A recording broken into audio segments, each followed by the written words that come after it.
Pemirsa, tentunya masih bersama dengan kami dalam Berita Lampung. Bagi Anda yang baru saja bergabung, kami akan menyajikan kembali berita utama pada pagi hari ini. Mobil batubara posisinya pecah ban. Ini karyawan PT Job sedang ikut mengamankan. Mobil pickup yang mengangkut jengkol ringsek akibat menabrak truk mogok di Jalan Lintas Sumatera, Lampung Utara. Kernet pickup tewas. Supirnya meninggal.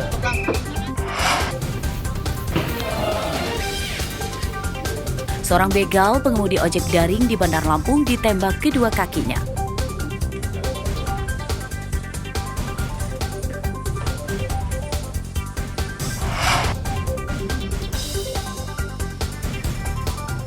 Mayat dengan luka bakar ditemukan di perkebunan kopi Pringsewu.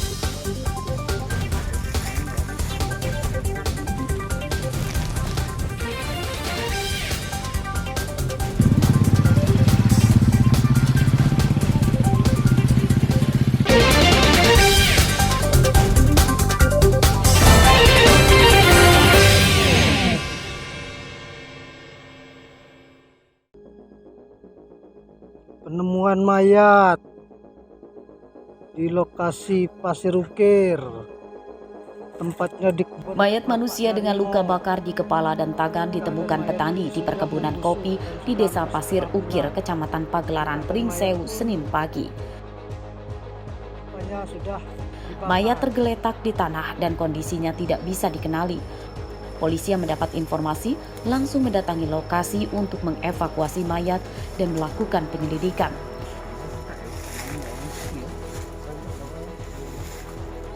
Mayat pertama kali ditemukan oleh pemilik kebun bernama Narimo.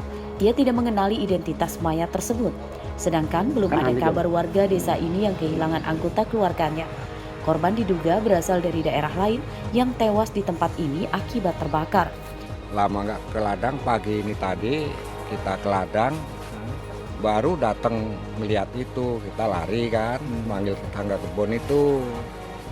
Tetangga kebun naik, dia nelpon orang desa kan, orang Pekon kan. Nah orang Pekon kesini lalu ngasih kabar yang lainnya, mungkin ke petugas-petugas itulah. Di masyarakat ini tidak mengetahui identitas dari korban itu, nggak ada yang tahu? Nggak ada, karena kabar-kabar kehilangan gitu juga nggak pernah dengar. Jenis kelamin mayat belum terungkap. Hasil penyelidikan awal polisi, korban diduga tewas sejak 2 pekan lalu. Penyebab tewasnya korban masih dalam penyelidikan. Tadi kita sudah olah TKP, sudah kita hadirkan semua. Sekarang mayat sudah dibawa ke rumah sakit daerah di Kabupaten Pringsewu. Itu kondisi mayatnya sendiri seperti apa itu, Pak? Kalau melihatkan kondisi mayatnya itu sepertinya sudah ada sekitar 2 mingguan, sudah membusuk. Bukan pembunuhan atau seperti apa nih, Pak? Jadi untuk sementara kita belum bisa menyimpulkan. Yang jelas kita setelah hasil penyidikan atau hasil otopsi nanti kita tahu itu hasil dari kejahatan atau pembunuhan atau memang atau dibunuh atau bagaimana, kita juga belum jelas. Setelah hasil otopsi mungkin baru terang. Oleh polisi, mayat korban dibawa ke Rumah Sakit Umum Daerah Pringsewu untuk dilakukan autopsi.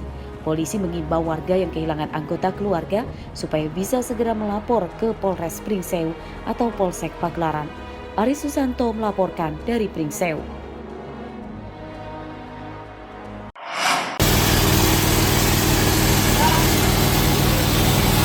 Kebakaran melanda rumah milik seorang guru SMA di Kelurahan Sidodadi, Kecamatan Kedaton, Bandar Lampung, Senin pagi.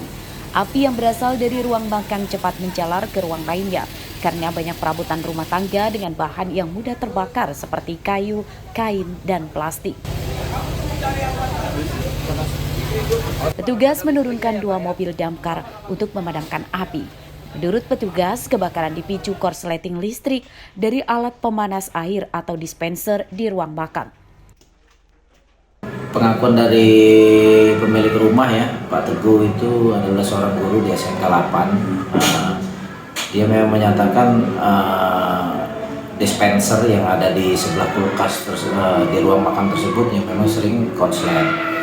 Jadi kita duga memang Kita lihat titiknya memang posisinya betul di lokasi itu, dispenser itu yang memang kita duga karena konslet ya pada itu, dan yang punya rumah juga mengakui. Terlapor juga satu buah rumah ya. Dan kalau yang di Campang Jaya tersebut rumahnya itu geribik ya, non permanen. Jadi memang menghabiskan seluruh bagian rumah, baik bagiannya maupun isi-isinya. Nah, jadi menurut pengakuan dari warga setempat, api berasal dari ruang tamu rumah tersebut. Memang diduga karena korsleting listrik. Di waktu yang sama, petugas Damkar Bandar Lampung juga menangani kebakaran rumah berdinding papan di Kelurahan Campang Jaya, Kecamatan Sukabumi. Rumah ludes dan hingga rata dengan tanah akibat terbakar. Penyebabnya juga sama, diduga akibat korsleting listrik. Tidak ada korban jiwa dan luka pada kejadian kebakaran 2 rumah di Bandar Lampung tersebut. Jeffrey Arifin melaporkan dari Bandar Lampung.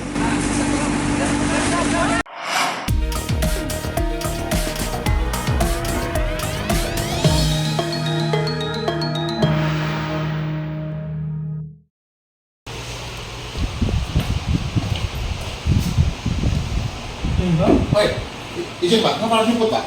Hah? Kasus Camat Negeri Katon Pesawaran yang kedapatan membawa ribuan alat peraga kampanye atau APK, salah satu pasangan calon bupati di mobil dinasnya, membuat berang pejabat Gubernur Lampung Samsudin. Hal tersebut terindikasi adanya ketidaknetralan ASN pada pilkada yang seharusnya dicegah. Cara dengan kawan-kawan saya yang ada di sini biar saya.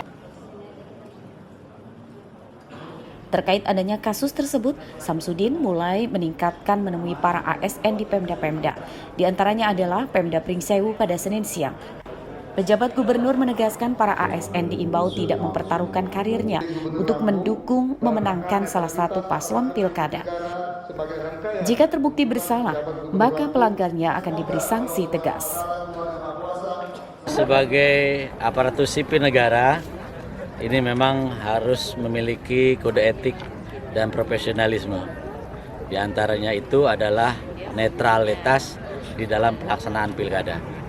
Karena ASN ini adalah penyelenggara negara yang profesional, sehingga siapapun kepala daerah yang dipilih, dia harus profesional dan loyal terhadap keterpilihan kepala daerah itu secara demokratis.